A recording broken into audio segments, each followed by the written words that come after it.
ഇപ്പം നമ്മൾ ഒരാളുടെ ജീവിതത്തിൽ ഇപ്പം നമ്മൾ ബാഡ് എക്സ്പീരിയൻസ് എന്ന് പറയുന്നത് അത് ഒരു ദിവസം ഉണ്ടാവുന്ന ഒരു ചെറിയൊരു ഇവൻറ്റിനെ അവർ മോശമായ ഒരു എക്സ്പീരിയൻസ് എന്ന് അവർ പറഞ്ഞേക്കാം.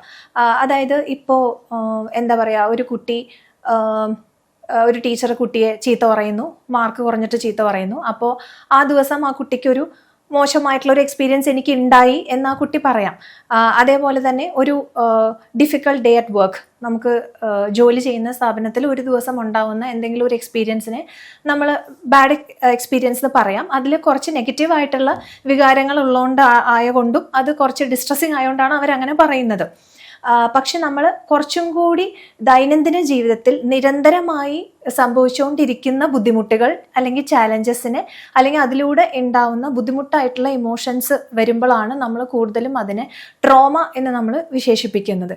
അതായത് ഇപ്പോൾ ഫോർ എക്സാമ്പിൾ ലൈംഗികമായി പീഡിപ്പിക്കുന്ന ഒരു കുട്ടി, അപ്പോൾ തുടർച്ചയായി കുറേ വർഷങ്ങൾക്ക് ആ കുട്ടി ആ ഒരു അതിജീവിച്ചു പോകുന്നുണ്ടെങ്കിൽ അതിനെ ആ കുട്ടി ട്രോമ എന്നതിനെ വിശേഷിപ്പിക്കാം.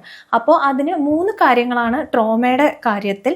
നമ്മുടെ സേഫ്റ്റി, അതായത് സുരക്ഷ, ട്രസ്റ്റ്, അതേപോലെ നമ്മുടെ കൺട്രോൾ, ഈ 3 കാര്യങ്ങൾ പോകുമ്പോഴാണ് അത് ട്രോമയായിട്ട് മാറുന്നത്.